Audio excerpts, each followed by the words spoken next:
yaitu melakukan penyelidikan dugaan adanya praktek kartel juga terhadap suku bunga di industri pinjol. Lalu menggunakan pinjol tanpa berpikir akibat yang mereka dapatkan. Karena apalagi kondisi saat ini ekonomi kita sedang lesu. Pasti jalan termudah adalah pinjol tanpa ada jaminan apa. Tugas dari KPPU kami dukung penuh Pak untuk bisa menyelesaikan kasus pinjol ini. Memang pinjol ini sangat amat meresahkan Pak. Ini sasarannya bukan masyarakat menengah atas, tetapi yang disasar adalah masyarakat menengah ke bawah. Namanya bukan lagi membantu, tapi ingin menghabisi, ingin memiskinkan rakyat kita. Nah, buat teman-teman semuanya, ini terutama yang sudah ada di YouTube Solusi Hutang MB ya. Itu anggota DPR RI sedang teriak-teriak gitu loh, menyampaikan kepada KPPU yang mana katanya dugaan kartel terhadap pinjol ini itu memang adanya. Dan habis itu pinjol ini sangat meresahkan gitu loh. Saya mengapresiasi, terima kasih banyak, mungkin 2 jempol ya buat ibu itu. Apapun yang dia sampaikan tentang pinjaman online ya memang itulah yang sebenarnya sedang terjadi. Tapi ya, ini tapi sebelum kita lanjutkan nanti saya kasih teman-teman nanti untuk nonton video fullnya dan kita juga sama-sama memberikan pendapat yang ada. Tapi selama ini kalau hanya kita bahas di atas meja yang seperti itu, sementara praktek di lapangan masih dilimpahkan kepada Otoritas Jasa Keuangan dan Asosiasi Fintech Pendanaan Bersama Indonesia, hasilnya bullshit dan nihil gitu. Ya, layaknya pinjol itu memang layak untuk dihapus. Kenapa di daerah Cina, di negara Cina, mohon maaf, kenapa di negara Cina itu pinjol bisa diatasi? Kenapa di Indonesia masuk ke sini malah jadi subur? Cina menerbitkan P2P lending, pinjolnya berguguran. Ya, wajib menagih 90 hari. Lewat dari 90 hari, pinjol dilarang melakukan penagihan. Tapi di Indonesia, ya, dibentuk P2P lending, pinjolnya subur. Wajib menagih 90 hari juga. Lewat 90 hari, data dilimpahkan ke pihak ketiga, bla bla bla bla bla dan segala macam. Ya, pinjolnya subur. Siapa yang akan disalahkan nanti dalam posisi ini? OJK, AFPI selalu menyalahkan masyarakat bahwasannya masyarakat tidak teliti dalam melakukan peminjaman, tidak berpikir soal tingkat kemampuan dalam membalikkan. Yang salah OJK-nya. Kenapa diadakan pinjol? Kalau kita sudah tahu kapasitas masyarakat Indonesia kita, masyarakat atau rakyat Indonesia ini kekurangan literasi, malas dalam membaca, kenapa harus kita sodorkan pinjol? Biarkanlah, kan sudah ada bank, ya, sudah ada koperasi, banyak lagi pinjaman-pinjaman lainnya. Kenapa harus diadakan pinjol? Kenapa pinjol hanya sasarannya kepada kelas menengah ke bawah? Tapi jangan salah juga ya, walaupun Ibu Dewan ini menyampaikan pinjol sasarannya kelas menengah ke bawah, pinjol juga banyak merembes ke kelas menengah atas. Ya, banyak juga kok dari instansi-instansi pemerintah yang meminjam di pinjol terjebak dan kebingungan juga gitu. Ya, memang lebih tepatnya pinjol ini dihapus gitu loh. Ya, tapi saya mau ngajak teman-teman dulu lah, kita tonton dulu video fullnya seperti apa. Teman-teman juga boleh memberikan pendapatnya, dan kalau saya pribadi memang layaknya semua pinjol ini diblokir gitu loh. Kalau memang sudah ada penemuan dari KPPU yang menyatakan adanya kartel dan segala macam, buka dong ke publik. Pinjolnya namanya apa sih? Ya, memang semua bunga pinjol itu ada kesamaan sehingga tidak ada orang dapat memilih. Oh, pinjol ini bunganya lebih murah. Oh, pinjol ini bunganya lebih... Nggak ada. Orang-orang hanya berasumsi, bang, saya rawat ini, saya rawat ini, saya rawat ini. Mau dia rawat seperti apapun bunganya sama.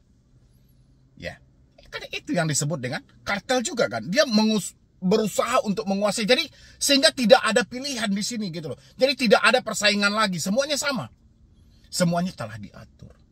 Bahkan bunga yang disampaikan OJK 0,2, 0,3 yang berseliweran di iklan media internet ini, faktanya 0,8. Ya, kita dengar dulu dari Ibu Dewan ini menyampaikan pendapat. Yang pertama, Saya menyampaikan selamat datang kepada sahabat saya dari Komisi 5, Pak Fahri Jami Francis. Beliau ini ketua saya dulu pimpinan. Kami 2 periode ya kita bersama-sama di Komisi 5. Maka dari itu kehadiran beliau ini rasanya ada semangat BP Batam untuk lebih mempercepat dalam pembangunannya, memasukkan investor-investor yang tentunya sekali lagi saya katakan sudah digagas sejak eranya Pak Habibie dimulainya. Maka dari itu ketika BP Batam masih kondisinya seperti sekarang walaupun sudah membaik, tetapi menurut saya masih jauh dari harapan. Karena dulu cita-citanya Batam ini sudah menjadi Singapurnya Indonesia. Dan kita lihat setiap penyeberangan banyak orang-orang dari Singapura datang ke Batam hanya untuk belanja. Artinya apa? Belanja di Batam jauh lebih murah dibandingkan dengan di Singapura sendiri. Bahkan mereka membeli di Batam, dijual di Singapura. Ini satu potensi yang harusnya terus kita tingkatkan. Maka dari itu harapan kami kehadiran Pak Fahri Jami Francis jangan disia-siakan saudaraku. Ini harus menjadi tonggak, menjadi sejarah baru bagi Batam untuk bisa mencapai apa yang diharapkan oleh para pendahulu kita. Dan untuk BPKS tentunya support dari Komisi 6, dukungan Komisi 6 untuk terus bisa membangun kawasan Sabang yang ini merupakan kawasan ujungnya, salah satu ujungnya Indonesia ini, dan setiap orang datang ke Indonesia tentunya harapannya bisa mengetahui titik ujungnya dari Indonesia yaitu Sabang. Maka dari itu memang perlu kita berikan dukungan untuk Sabang agar terus bisa membangun dan bisa memberikan pelayanan yang terbaik dan juga bisa menjadi wajah Indonesia yang benar-benar ini bisa menjadi kebanggaan serta bisa menarik para wisatawan untuk hadir ke Indonesia, ke Sabang tentunya, ya. Memang kalau melihat anggaran sedih, Pak. Memang sangat sedih. Saya bilang membangun tetapi anggarannya sebegitu ya memang ya bagaimana caranya. Nah, upaya-upaya itu tentunya pimpinan harus kita kita dukung, kita support untuk bisa Sabang ini bisa mendapatkan anggaran yang lebih sehingga bisa membangun kawasan tersebut. Yang berikutnya untuk KPPU, kami mengapresiasi apa yang sudah dilakukan KPPU yaitu melakukan penyelidikan dugaan adanya praktek kartel juga terhadap suku bunga di industri pinjol. Memang pinjol ini sangat amat meresahkan, Pak. Ini sasarannya bukan masyarakat menengah atas, tetapi yang disasar adalah masyarakat menengah ke bawah. Mereka yang mengambil langkah, cupet langkah yang sangat instan ini selalu menggunakan pinjol tanpa berpikir akibat yang mereka dapatkan. Karena apalagi kondisi saat ini ekonomi kita sedang lesu. Pasti jalan termudah adalah pinjol tanpa ada jaminan apapun. Tetapi mereka tidak sadar dengan iming-iming bunga rendah yang pada akhirnya yang dia dapatkan adalah bunga harian yang sangat tinggi kalau diakumulasikan. Ini namanya bukan lagi membantu, tapi ingin menghabisi, ingin memiskinkan rakyat kita. Ini tentunya tugas dari KPPU. Kami dukung penuh Pak untuk bisa menyelesaikan kasus pinjol ini. Karena di sini sudah jelas ada beberapa nama yang sudah beredar secara umum berkaitan dengan kasus ini. Ada yang tidak mengakui, namun ada pula yang mengakui bahwa benar telah meminta untuk agar ada kesepakatan terhadap bunga harian ini. Dan juga di sisi lain, mohon maaf, pinjol dengan bunga yang sangat tinggi tentunya kalau sudah mengangsur sekali, dua kali, saya yakin itu sudah selesai. Saya seringkali mendapatkan SMS bahkan telepon-telepon gelap, ya, sehingga saya sekarang tidak mau lagi mengangkat. Karena apa? Karena ada orang yang nama kita ada di kontak mereka, pinjam pinjol, kemudian tidak bisa membayar, kita yang di. Betul, betul Pak. Bahkan ada teman kita, sahabat kita Pak Fahri, sahabat kita, sahabat dekat kita, yang pada akhirnya pinjam pinjol, tidak bisa membayar, kemudian saya pun diteror oleh pinjol tersebut. Ini nggak benar kalau caranya seperti ini. Harusnya ada regulasi yang benar-benar yang mengatur, jangan sampai pinjol ini kemudian menggunakan sistem atau cara penagihan yang tidak manusiawi. Bahkan juga saya pernah mendapatkan ini Pak Ketua, ada orang juga yang pinjam online kemudian tidak bisa membayar, saya dikirimin foto bugelnya. Ini serius, ini sudah kurang ajar seperti ini. Maka dari itu saya meminta benar-benar kepada KPPU untuk bisa segera menangani kasus pinjol ini dan jangan takut, Pak. Walaupun kita tahu, tetapi jangan pernah takut untuk bisa menyelamatkan rakyat kita. Jangan biarkan mereka menjadi korban selamanya. Ya. Dan juga Pak Kepala, Pak Wakil Ketua, ya.